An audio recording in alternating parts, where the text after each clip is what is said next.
Whenever I'm ready, I or my participant can cleanly and at fingertips reach in to retrieve the deck. So I'm going to try and do this as openly as possible. No moves, nothing suspicious. Remember, the participant can even do this. And I'll retrieve the deck. I'm not even going to bother squaring it up. If everything has gone correctly, then that top card will be the 3 of clubs. I found myself facing a problem that had no solution. I needed to find a way to control a selected playing card from the very center of the deck all the way to the top using no sleight of hand. But the caveat was this: the cards needed to be inside the pocket of my jeans when that control happened. Keep watching the video to see if I found the solution. Welcome back to another Tutorial Tuesday. My name's Lloyd and this week I'm going to teach you how to control a playing card whilst the deck is in the pocket of your jeans.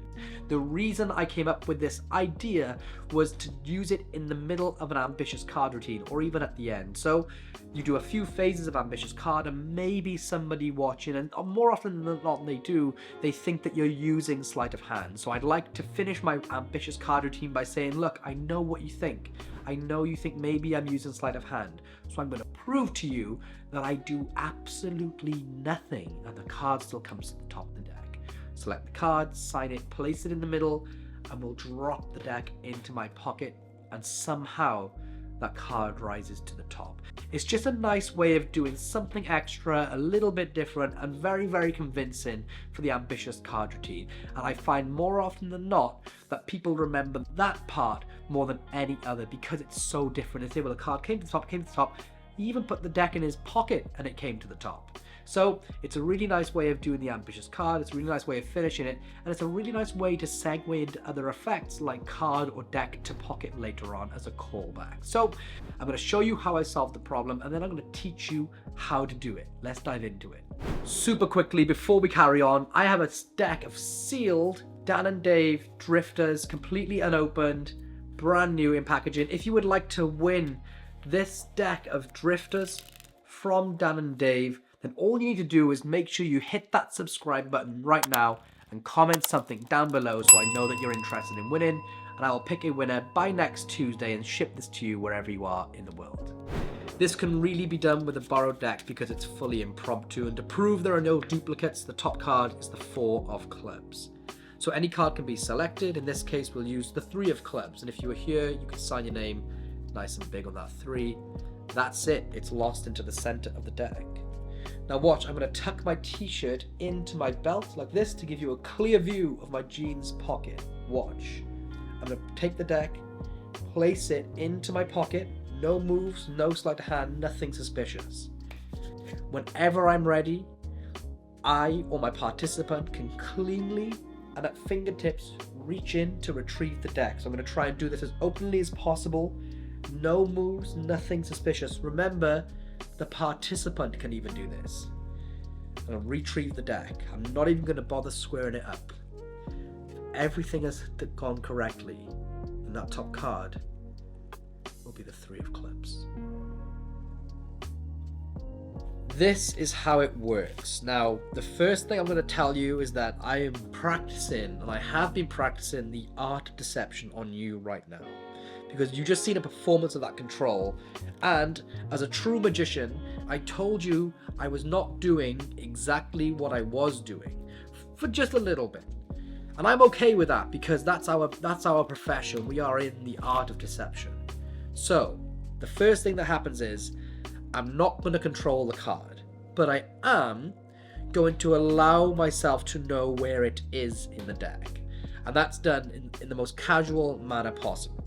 So I spread through the cards, a card can be selected, and we're going to lose it into the deck just like this, okay, which looks super fair.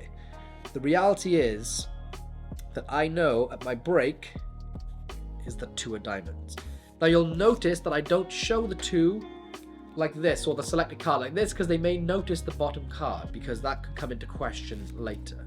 So the way I get that sort of sneaky break is to spread through the cards, have a card selected, and I'll keep this card face up, and as I bring the deck back, my fingers underneath are just going to contact the face of the card here and just allow it to just stick out, okay?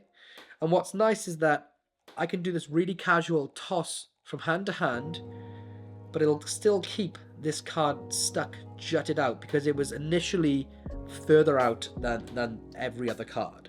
So I can get this really clean display, and it takes a little bit of practice, but not as much as you think whatsoever.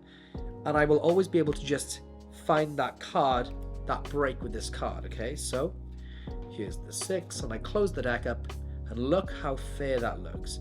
Whenever I want to, I have access to that 6. So that's the first part, super duper easy. So just to give you an over-exaggerated view, we'll do this just to give you a clear understanding. So there's one card sticking out, okay? So I'm holding the deck like this.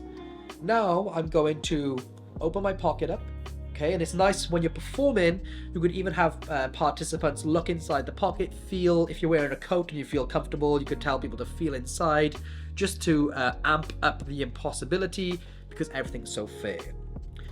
But the next thing that happens now is that as you place the cards into your pocket, almost instantly that card is going to be placed to the top of the deck. And what's sort of happening is like a pocket pass. And it's really easy to do, but I've got something to help me teach it to you.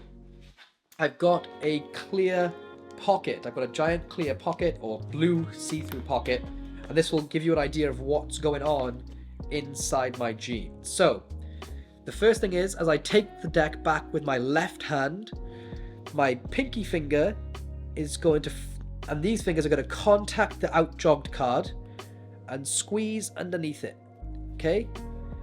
And now I have a break underneath that 6, okay? Really, really easy to do. I don't even really call it sleight of hand, because all you do is squeeze everything under that card. It's so far removed from sleight of hand, it's just squeezing the deck underneath a card. So just that, all right? That's it. So you squeeze that deck, and now what's going to happen is, if you imagine this is the pocket, and I'll freeze that focus. If you imagine this is my pocket, all right? The cards are going to go into my pocket, all right? So the deck goes inside my pocket, and all I'm going to do is, where I have this big break, I'm going to drop this half of the deck. Okay, so I'm literally just going to drop that half of the deck, and then drop that half on top of that, which will give me a messy deck of cards, but their card will be controlled to the top. So let me show you that at the speed in which I do it. So we'll use the 6 of spades again. Okay, it's selected, kept at a break. Okay, so I'll keep the deck like this. The cards are then placed into my pocket, and I'll show you how fast this happens. Ready? It goes like this. Just like that, and the card gets controlled to the top of the deck. So let me show you that without the clear pocket, so you get a really good understanding of my timing and my movements. So card is selected, the Queen of Hearts, I'll leave it face up. I can show like this, okay? I'm gonna then get a break beneath that Queen, tuck my t-shirt into my belt, and watch, this is the move at full speed. I open up the pocket, or I can just go in without my other hand, but I can open up the pocket and just drop just like that. And then, whenever the cards come out, the Queen is on top of the deck.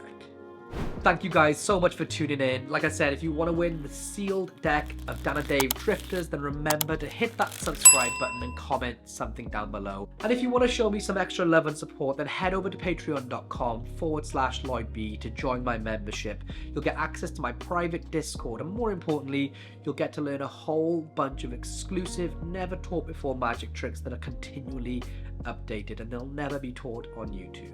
If you haven't hit that subscribe button yet, then please consider doing it, because I come back every single week without fail on Tutorial Tuesday to teach you my own unique and original magic creations. If you're feeling a bit festive, why not hit that notification bell too to give it a jingle so you hear about the videos before anybody else. And if you're looking for another video to watch, then I recommend watching this one next, and then going on to this one before binging the rest of my channel. Thank you so much for tuning in. I'll see you next time. Peace.